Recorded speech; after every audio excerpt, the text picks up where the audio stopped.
बिस्मिल्लाहिर्रहमानिर्रहीम। Dear students, अस्सलामु अलैकुम। रैंडम वेरिएबल्स का लेक्चर 7 है आज और टॉपिक है आज का मार्जिनल एंड कंडीशनल डिस्ट्रीब्यूशंस। थोड़ा सा हिंट आप लोगों को मैंने लेक्चर 6 में दिया था मार्जिनल डिस्ट्रीब्यूशंस का, और वहां पे जो टेबल बना था मैंने दोबारा से ये टेबल यहाँ कंस्ट्रक्ट किया है ताकि इस टेबल से आप लोगों को ये कॉन्सेप्ट जो है मार्जिनल का और कंडीशनल का दोनों इजीली समझ में आ सकें। तो थोड़ा सा मैं रिकॉल करूंगा जॉइंट डिस्ट्रीब्यूशन डिस्क्रीट केस में, फिर इसी को हम आगे कंटिन्यूस के लिए एक्सटेंड करेंगे। यहाँ पे आप सीखें marginal and conditional distributions of discrete random variables to discrete random variables. तो उसका जो टेबल बनता है ये वाला, ये आप लेक्चर 6 में भी सीख चुके हैं कि इसमें हमारे दो वेरिएबल्स होते हैं, एक एक्स और एक वाई। एक्स वेरिएबल की वैल्यूज हैं एम वैल्यूज हैं एक्स की और एन वैल्यूज हैं वाई की।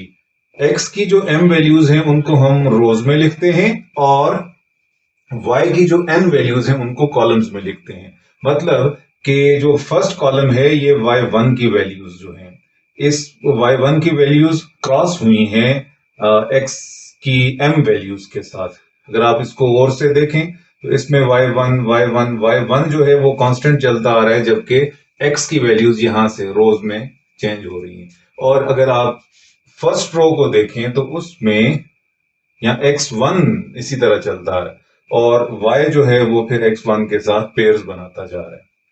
तो ये जो प्रोबेबिलिटीज हैं अंदर टेबल के अंदर, x1 y1 से लेके xm yn तक m क्रॉस n टेबल है। इस टेबल की डायमेंशन है m क्रॉस n या m बाय n टेबल है। और अगर कोई पूछे कि टोटल यहाँ प्रोबेबिलिटीज कितनी है, तो आप सपोज आपके पास 4 रोज हैं और 3 कॉलम्स हैं, तो आप कहें जी 12 एंट्रीज हैं इस टेबल के अंदर। ये आपको लास्ट लेक्चर में मैंने बताया था कि यहाँ पे जो मार्जिन होता है, हाशिया होता है, उसमें जो प्रोबेबिलिटीज लिखी जाती हैं उनको कहा जाता है मार्जिनल प्रोबेबिलिटीज। जैसे x1 के लिए है, इसको मैं पहले भी आपको एक्सप्लेन कर चुका हूं कि ये असल में क्या है, ये है probability of x is equal to x1। x की वैल्यू x1 हो तो प्रोबेबिलिटी जो है उसको हम g ऑफ x1 से शो करते हैं। x की वैल्यू x2 हो तो इसको हम कैसे लिखेंगे, इसको लिखेंगे probability of x is equal to x2 and so on. अब ये जो मार्जिन में x वाली प्रोबेबिलिटीज हैं, कितनी प्रोबेबिलिटीज हैं, 1 2 3 and so on up to m probabilities हैं। अब हमें ये पता है कि टोटल प्रोबेबिलिटी 1 होती है, इसका मतलब इन m बाय n वैल्यूज को ऐड करें तो हमें 1 मिलना चाहिए। तो अब यहां पे ये कैसे आया है, ये आया है इस रो को जमा करने से, this plus this and so on, ये ऐड करने से आया। इसको आप इस तरीके से भी लिख सकते हैं, summation f of xi yj। अब यहां पर xi नहीं लिखेंगे, x1 लिखेंगे क्योंकि x कांस्टेंट है। तो हम क्या लिखेंगे, x1। इसका मतलब i पे समेशन नहीं लगेगी, y पे समेशन लगेगी। वो j सबस्क्रिप्ट उसके साथ ही रहेगा क्योंकि y की वैल्यूज 1 से लेके m तक वेरी कर रही हैं। तो हम यहां पे लिखते हैं j runs from 1 up to n। इसी तरह आप नीचे फॉलो करें तो ये जो जनरल केस है g ऑफ xi का, ये कैसे बनेगा, ये होगा सम ऑफ दीज ऑब्जर्वेशंस। अब ये सारी f सब में कॉमन है, पेयर्स में सब हैं। अब पेयर्स में सबस्क्रिप्ट का इशू है तो xi सब में xi है तो हम i को फिक्स रखते हैं, और y वेरी कर रहा है तो y को हम j रख के उसकी समेशन लगा देते हैं कि ये 1 से चला और n तक गया।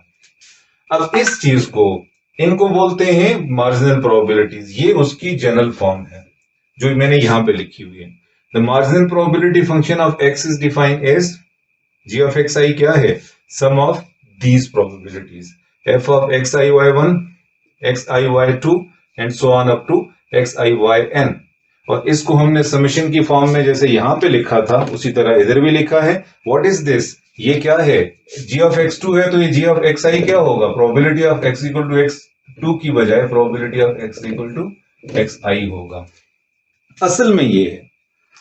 इसी तरह marginal probability function of y की मार्जिनल प्रोबेबिलिटी फंक्शन को डिफाइन कैसे करेंगे, जैसे हमने g ऑफ xi किया है, तो h ऑफ y1 की मार्जिनल प्रोबेबिलिटी है, y2 के लिए h ऑफ y2 है, yj के लिए h ऑफ yj के लिए इसका मतलब इन सबको हमने ऐड किया है, सम किया, f of x1 yj, f of x2 yj and so on up to f of xm yj। इन सब का सम है h ऑफ yj, और इसको समेशन में हमने यूं लिख लिया। और एक्चुअली ये क्या है, एक्चुअली ये है probability of y is equal to yj। अच्छा, अब ये दोनों चूंकि प्रोबेबिलिटी फंक्शंस हैं, इनको हमने प्रोबेबिलिटी डिस्ट्रीब्यूशन से आई हैं तो प्रोबेबिलिटी फंक्शंस हैं। अगर ये प्रोबेबिलिटी फंक्शंस हैं, ये आम फंक्शंस नहीं है, तो इसका मतलब कि ये प्रोबेबिलिटी फंक्शन की जो कंडीशंस होती हैं, जो प्रॉपर्टीज होती हैं, उनको सेटिस्फाई करती हैं। प्रॉपर्टीज क्या होती हैं, अगर कोई फंक्शन प्रोबेबिलिटी फंक्शन हो तो उसकी पहली शर्त है कि वो पॉजिटिव होगी, और दूसरी है कि सारी प्रोबेबिलिटीज का sum of all f of x over x, आपने सम लगाया तो कितना आना चाहिए, 1 आना चाहिए। अब आप इन सब को ऐड करें फिर भी 1 आएगा, इन सब को ऐड करें फिर भी 1 आएगा, और इन सब को ऐड करें फिर भी 1 आएगा, क्योंकि ये जो है ये इन्हीं से मिलके बने हैं। इसमें ये सारी मौजूद हैं, इसमें ये सारी मौजूद हैं, इसमें ये और इसमें ये, इसका मतलब इसमें ये सारी प्रोबेबिलिटीज मौजूद हैं इस नीचे वाली रो में। तो इसका मतलब कि इन सब की का जो सम आएगा वो 1 आएगा, और चूंकि ये प्रोबेबिलिटीज हैं, इस टेबल के अंदर कोई भी नेगेटिव वैल्यू नहीं है, इसका मतलब इनके नेगेटिव आने का कोई चांस नहीं है।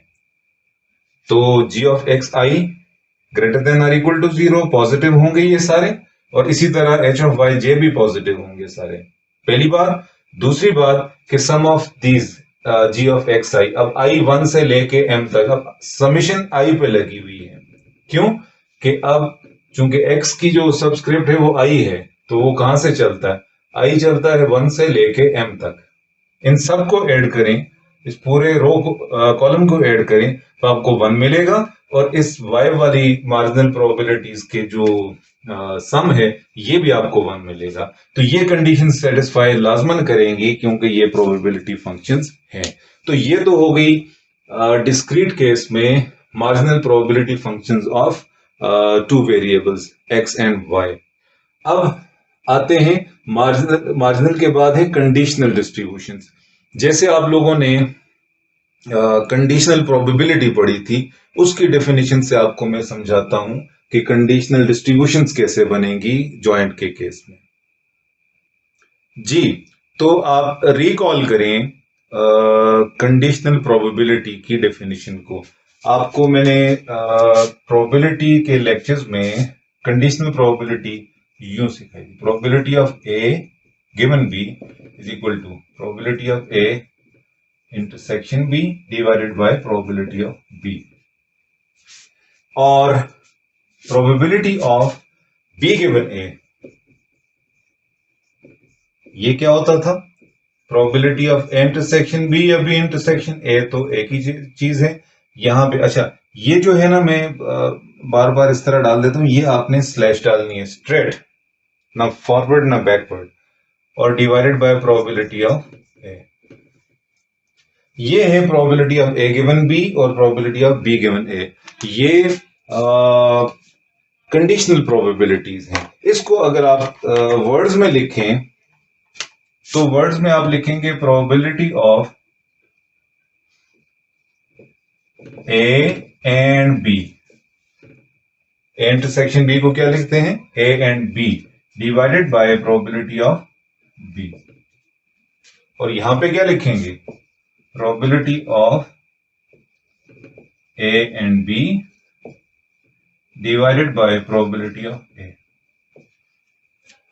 अब चूंकि हमारे पास इवेंट्स जो है वो रैंडम वेरिएबल्स की फॉर्म में हैं, तो अगर हम ए को रिप्लेस कर लें एक्स के साथ और बी को रिप्लेस कर लें वाई के साथ, तो हमारे पास होगा probability of x given y की बजाय in terms of function f of x given y, इसको बोलेंगे conditional distribution of x given y।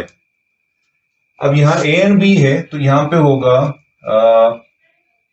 x and y, x and y, और b की जगह पे y है तो यहां पर भी y हो जाएगा। अब रैंडम वेरिएबल्स के केस में इसी चीज को हम लिखते हैं x एंड y। अब x एंड y क्या है? x की वैल्यू x1 हो, y की वैल्यू y1 हो, तो ये जो प्रोबेबिलिटी है ये है probability that x is equal to x1। एक को मैं लिख लेता हूं, probability of x is equal to x1 and probability of y is equal to y1। इसी तरह ये क्या है? ये है f ऑफ xi yj। ये है probability of x is equal to xi, x की वैल्यू xi होगी and y is equal to yj। तो इसको हम कैसे लिखेंगे? इसको लिखेंगे probability of x equal to xi and y is equal to yj, और यहां पे क्या लिखेंगे? Probability of y is equal to yj। अब probability of y is equal to yj ये चीज है। h ऑफ yj क्या है? प्रोबेबिलिटी दैट y की वैल्यू होगी yj के बराबर, yj के बराबर होगी। तो ये क्या चीज है? ये है ये वाला f of xi yj divided by probability of y is equal to yj क्या है? h of yj, h of yj। और इसी तरह ये आपके पास आएगा f of x given y। और अगर आप इसको उल्टा करेंगे जैसे उसमें कंडीशनल प्रोबेबिलिटीज में हुआ था इवेंट्स के केस में, तो इसमें by definition conditional probability function of y given x, यहां पे क्या है? f ऑफ xi yj है तो यहां पर भी xi yj ही होगा डिवाइडेड बाय, यहां h ऑफ yj है चूंकि गिवन y है, यहां गिवन x है तो यहां पे क्या होगा? h नहीं होगा, x की फंक्शंस को हमने g से शो किया हुआ, g ऑफ xi।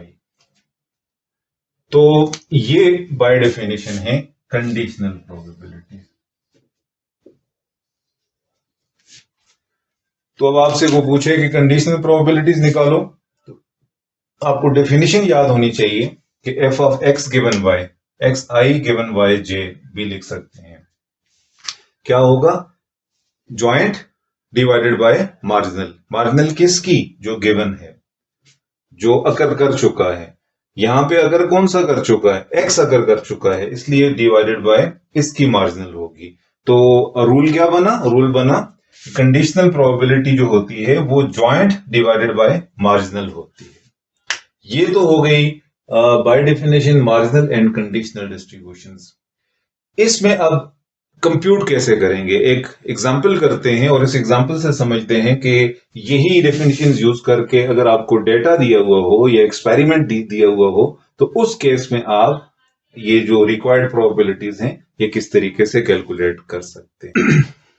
अच्छा, एक छोटा सा कॉन्सेप्ट इसमें और सीख लें इंडिपेंडेंस का।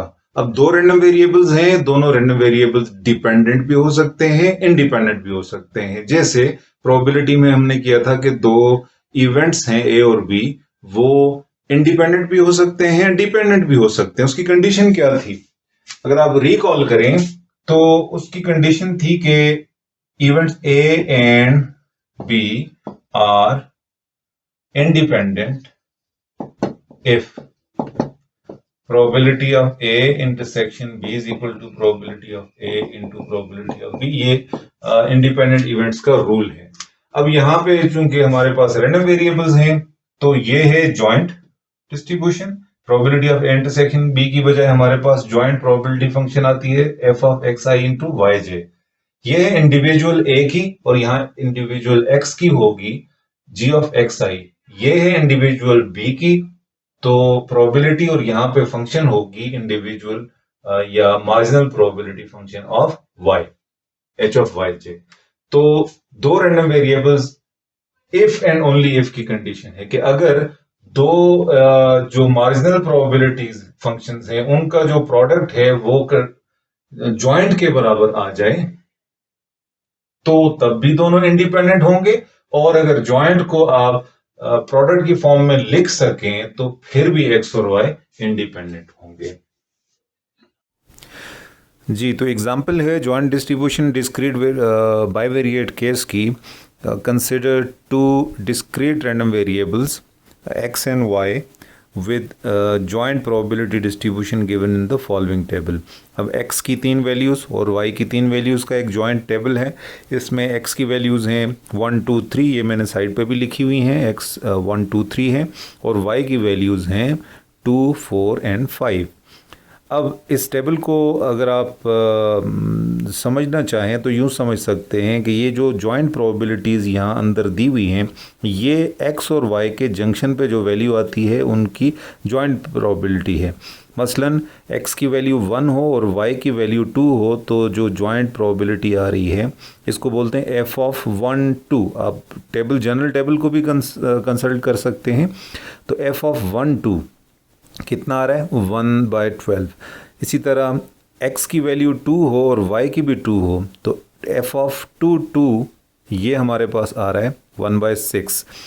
तो इस टेबल में रिक्वायर्ड क्या है, इस टेबल में हमसे पूछा जा रहा है कि सबसे पहले प्रोबेबिलिटी फाइंड करें x is less than or equal to 2 and y is less than or equal to 4।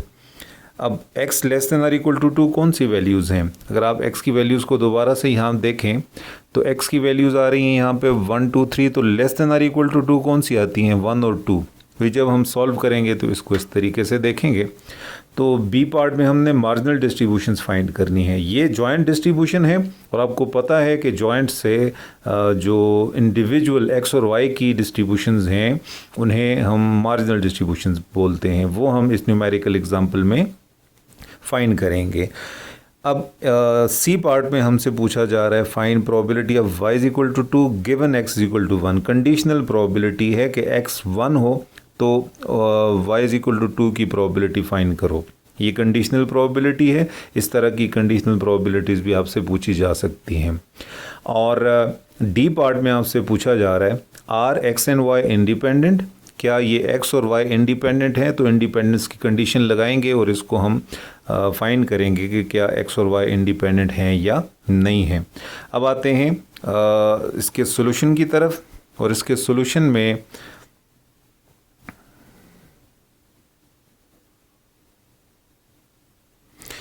पहले करते हैं ए पार्ट, जिसमें हमसे पूछा जा रहा है probability of x less than or equal to 2 and y less than or equal to 4, ये फाइंड करो। तो probability of x less than or equal to 2 and y less than or equal to 4, इसमें आपने वो सारी possible values x की जो less than or equal to 2 हैं और साथ पेयर्स में y less than or equal to 4 हैं। अब अगर आप x और y की वैल्यूज़ को देखें तो x की वैल्यूज़ हैं 1 2 और 3 और y की वैल्यूज़ हैं 2 4 और 5।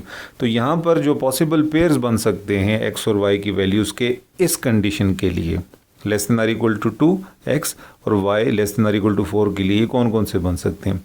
x की वैल्यूज़ हैं 1 2 और 3।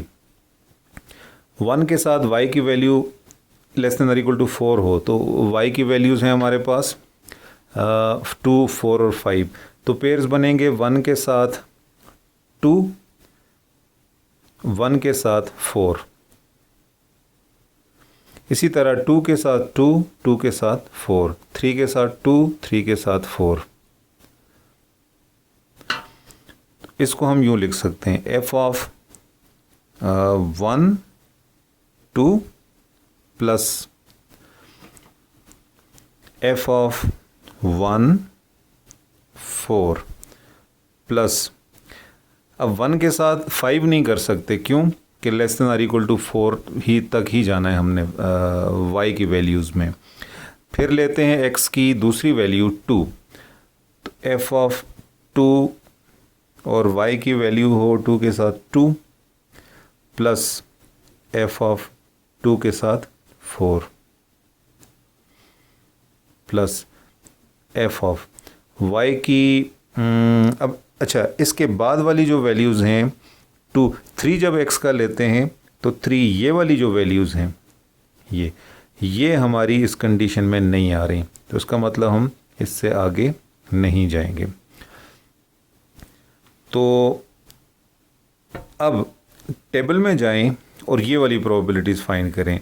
तो क्विकली अगर आप इस टेबल को देखें तो इसमें हमसे 1 2 और 1 4 की प्रोबेबिलिटी, 1 2 के लिए हमारे पास आ रहा है 1/12 जॉइंट प्रोबेबिलिटी आ रही है 1/12 प्लस 1 4 के लिए कितनी आ रही है। अगर हम 1 के अगेंस्ट 4 को देखें तो हमारे पास प्रोबेबिलिटी आती है 1/24। तो अगली प्रोबेबिलिटी है 1/24 प्लस 2 2 की 2 2 के लिए अगर आप दोबारा टेबल में जाएं, x की वैल्यू 2 हो, y की 2 हो, तो ये आती है 1/6। तो आप लिखें 1/6 प्लस 2 2 के बाद आता है 2 4, दोबारा टेबल में जाएं और 2 4 को देखें, 2 और इसके साथ 4, तो जॉइंट प्रोबेबिलिटी आ रही है 1/12 तो प्लस 1/12। तो जब आप इसको सॉल्व करेंगे तो आपके पास आएगा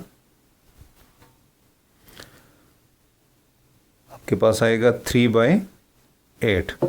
तो इसका मतलब कि जो ये रिक्वायर्ड प्रोबेबिलिटी है, probability of x less than और equal to 2 and y less than और इक्वल टू 4, ये आती है 3/8।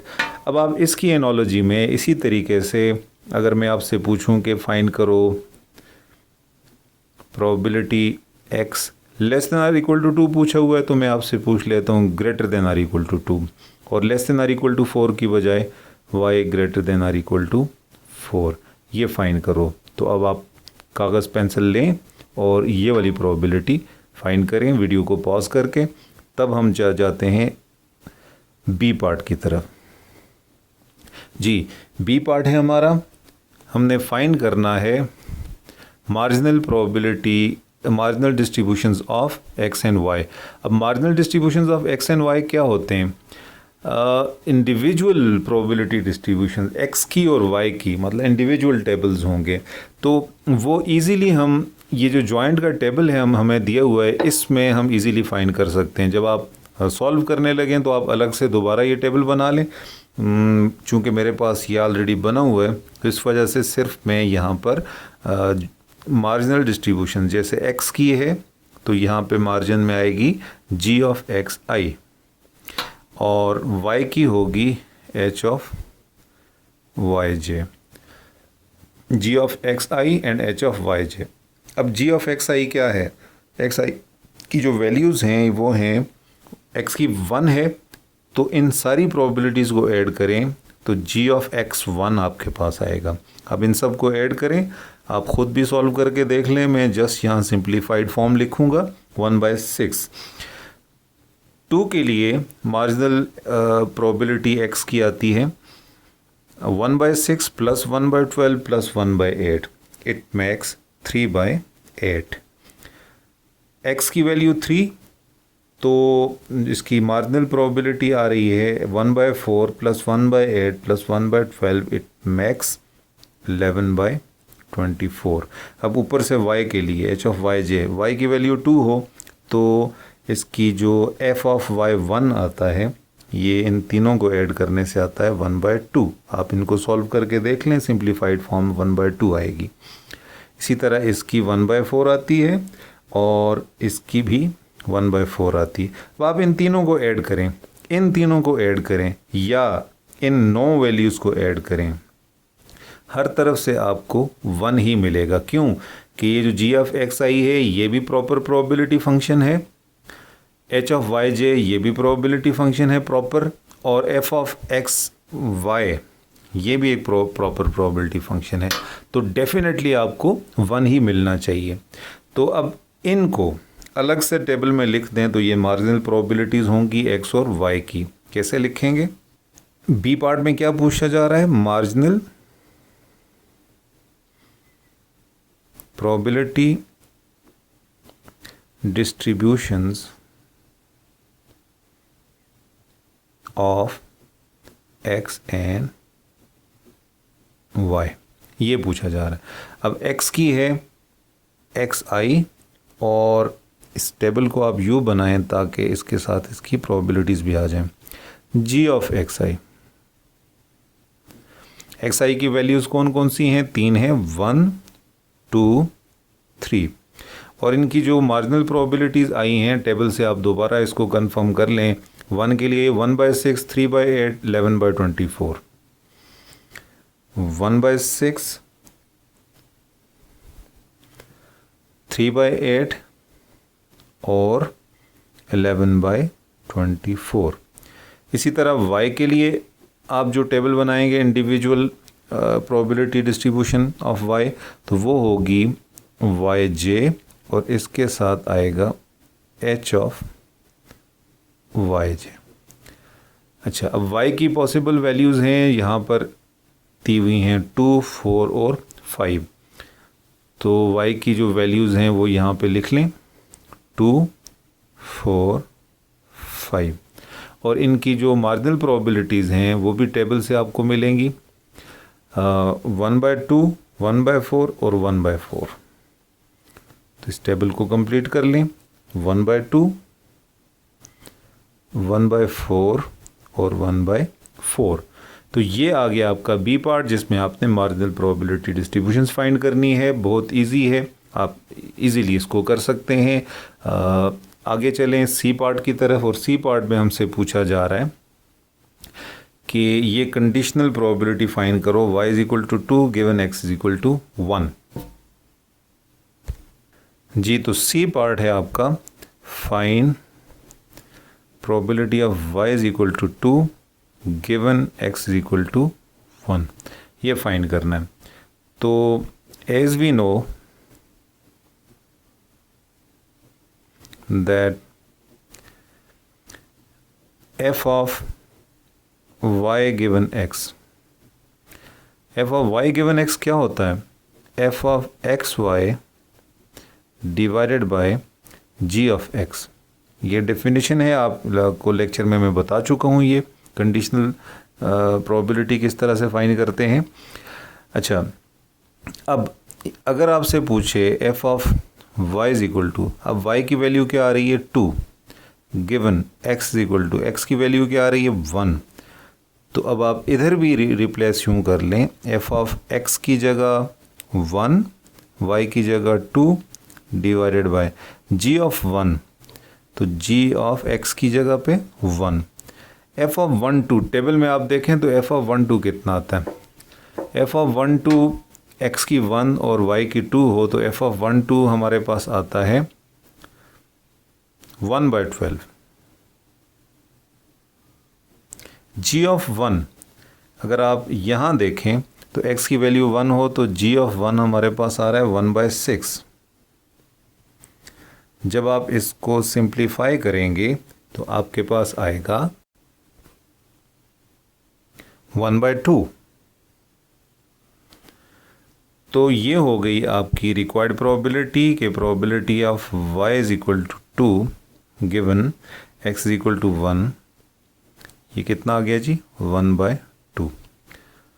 अच्छा, अब आते हैं डी पार्ट की तरफ। डी पार्ट में क्या पूछा जा रहा है? अगर आप डी पार्ट को देखें तो इसमें पूछ रहा है are x and y independent. तो उसके लिए हम कंडीशन जो इंडिपेंडेंस की हम पढ़ चुके हैं अभी इस लेक्चर में, दो वेरिएबल्स एक्स और वाई इंडिपेंडेंट कब होंगे, तो उसको मैं क्वेश्चन पहले लिख लेता हूँ। Are x and y independent. अच्छा, एज वी नो या by definition that two random variables x and y are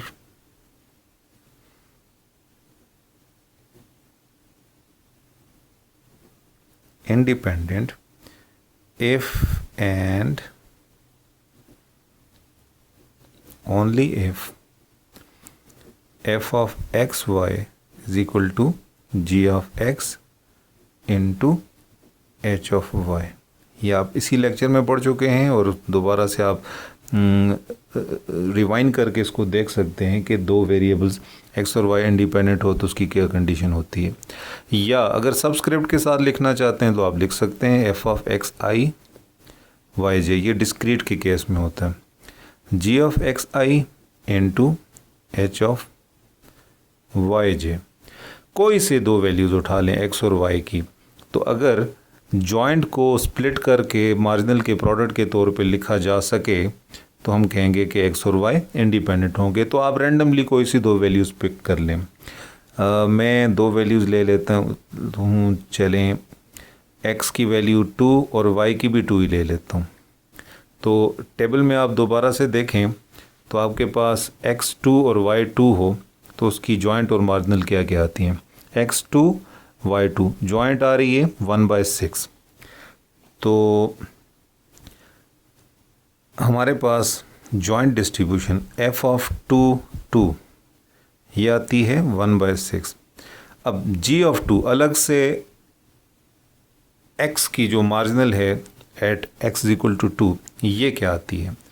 तो इसके लिए आप फिर से अगर x की वैल्यू 2 हो तो मार्जिनल आ रही है 3/8, तो g ऑफ 2 कितना आ रहा है 3/8। h ऑफ 2 कितना आ रहा है, क्योंकि अब इनको हमने प्रोडक्ट में चेक करना है, h ऑफ 2 के लिए आप y की वैल्यू 2 देखें और इसकी जो मार्जिनल है वो आती है 1/2। तो आपके पास कितनी आएगी h ऑफ 2 1/2। अब इन दोनों को मल्टीप्लाई करें, g of 2 into h of 2, g of 2 आता है 3/8 इंटू 1/2, ये आता है जी 3/16। अब 3/16 और इसकी जो जॉइंट है f ऑफ 2 टू 1/6 ये आपस में इक्वल नहीं है, f ऑफ 2 के बराबर नहीं आ रहा। सो किसी एक पॉइंट पर भी अगर ये सेटिस्फाई ना हो, क्योंकि ये फॉर ऑल है, for all i and j, i और j की सारी वैल्यूज़ के लिए ये वाली कंडीशन ट्रू होनी चाहिए। अब यहाँ एक के लिए भी नहीं आ रही तो इसका मतलब ये इंडिपेंडेंट नहीं होंगे। तो हम क्या लिखेंगे, so x and y are not independent.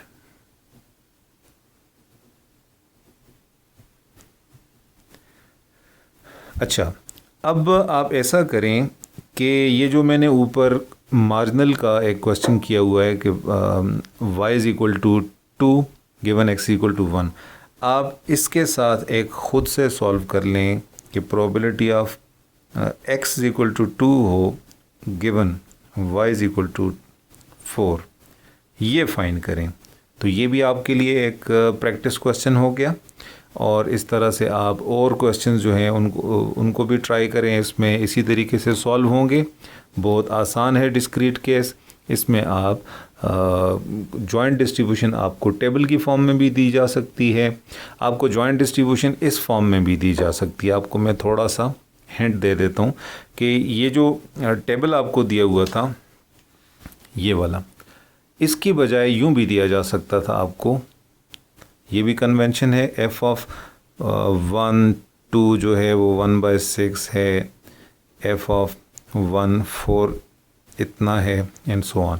अब आपको अलग अलग ये प्रोबेबिलिटीज़ दी जा सकती थी, आप टेबल ख़ुद से बना लें।